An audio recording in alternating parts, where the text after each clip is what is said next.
This is the 8th generation BMW 5 Series that was just launched in India for 72.9 lakhs at showroom. And the 5 Series is now very unique in India because it is the only long wheelbase right-hand drive version of the 5 Series available anywhere in the world. I recently got an opportunity to drive this car for a very short while in and around Gurugram, both in the driver's seat and sitting at the back. And it's a very comfortable ride. I'll probably do a longer video describing the 5 Series a bit later on. But I spoke to Jean-Phillipe Parain, Senior Vice-President, BMW Group Asia Pacific, about why BMW now has all its sedans in India available as long wheelbase cars. We also spoke about electric vehicles, the Chinese market and Chinese car makers, and several other things. So I'm Jean-Phillipe Parain, Senior Vice President, BMW for the Asia Pacific and EMEA zone. And I want to ask you, this is the long wheelbase version of the 5 Series. So now all three of your core sedans, the 3, the 5, and the 7, are long wheelbase in India. Absolutely. And this is very unique. They're all the only long wheelbase right-hand drive models anywhere in the world. Yes. I mean, the 7 Series aside, I guess.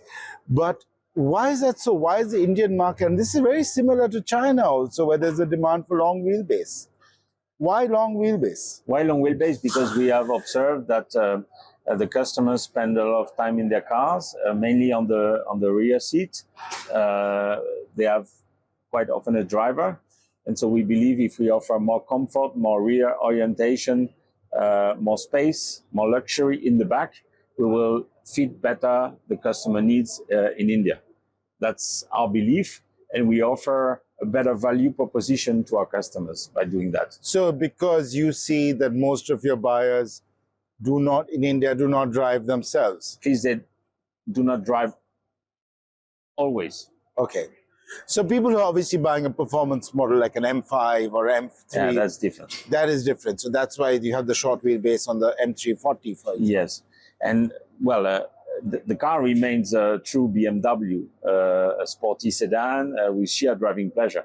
But it offers these advantages of a long wheelbase, which I think are asked by the Indian customers. And is that also because this was also learning you had in China as well, that because they also go in the back a lot? Or is it also because Indians and Chinese also tend to travel with their families a lot? Also, absolutely. These are the two observations. And again, it's to increase the value proposition. Cars are expensive in India. We believe we offer more car for not so much more money. And that's what also Indian customers want to perceive.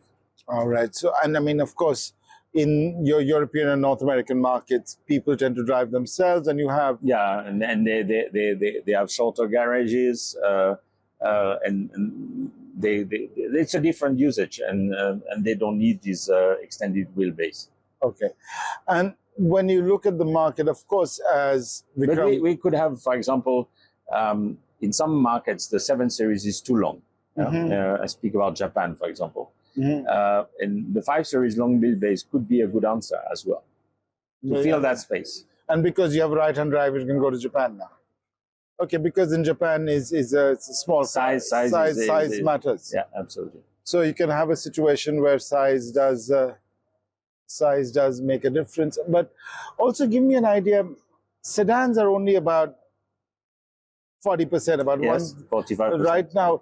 Why, Jean-Phillipe, do you see a change in everybody wanting SUVs now, even in luxury? Now, Rolls-Royce is making an SUV, Ferrari is making an SUV. I think it's this feeling of security to be a bit higher, see further, gives a good feeling to people. It's also the capacity of being able to stand over everyone, the functionality, the versatility of an SUV, the space inside as well. All these elements play for this car concept. But even then, a sedan is still better driving. What would you say? Yes, sure. So would you have this over a X3, for example? No. I think indeed a sedan will be always, with a lower center of gravity, will be always a better choice in terms of pure driving pleasure. But we see a trend, and that's true in the compact car, that's true in the middle segment, and in the luxury segment as well. I want to get to another question now. Obviously, as we mentioned, a lot of these cars are now being assembled in India. You're getting and you're also sourcing a lot of your engines. I mean, your engines are coming from Pithampur. Obviously, they're again assembled.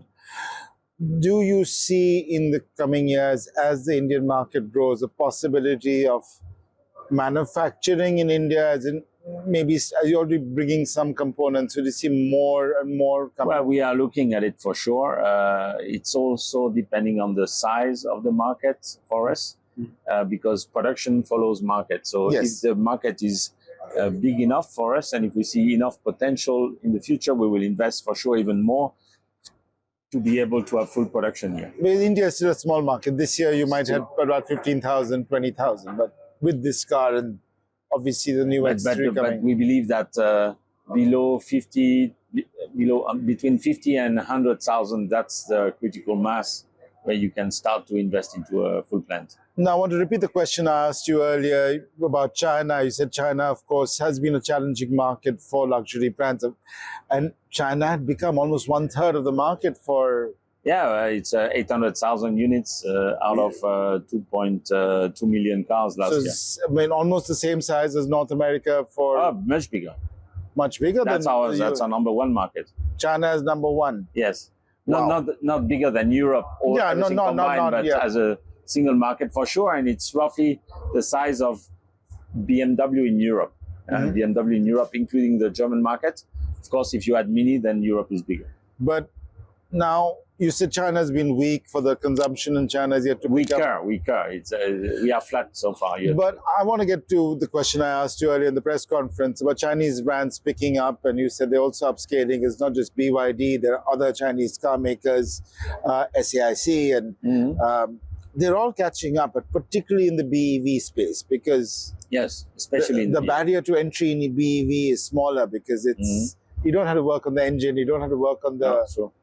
So, do you see Chinese car makers being a competition to European car makers? Maybe not luxury car makers. Of course, but there have been many waves. At some point, we have spoken about the Japanese competition.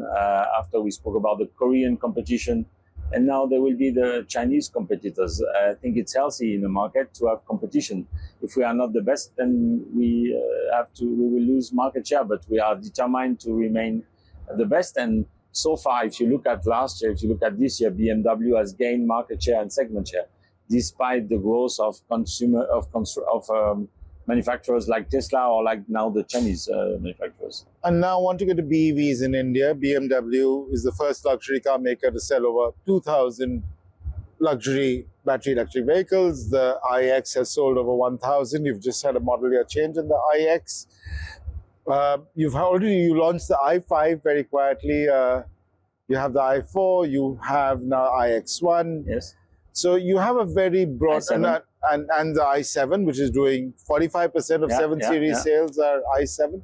So you have a very broad portfolio. Today you launched the Countryman, which is from your sister brand. So you see in the luxury segment, battery electric vehicles are definitely going to be a big way forward. Yeah, I think we will see a trend that will continue to grow, definitely. That's what we've seen also worldwide, and we will have to monitor how it's going further. We are invested for more growth in the electric arena. Let's see how the market takes it up. We have a technology open strategy, so we will follow the market anyway, and remain flexible. But we have potential for more sales in the electric. Now, one feedback I've got is your sedans in elect BEVs are not long wheelbase. The i5 and the i4 are not long wheelbase. Only the i7 is long wheelbase. I mean, because the 7 Series is. So do you see maybe the i5 or the i4 becoming long wheelbase versions going forward? Could that happen? i4 not, but i5 it exists already in China. Electric i5 as a long wheelbase. Yes. So maybe a right-hand drive of that could possibly happen. Could possibly, yeah. All right. Thank you so much for your time. Thank you very much.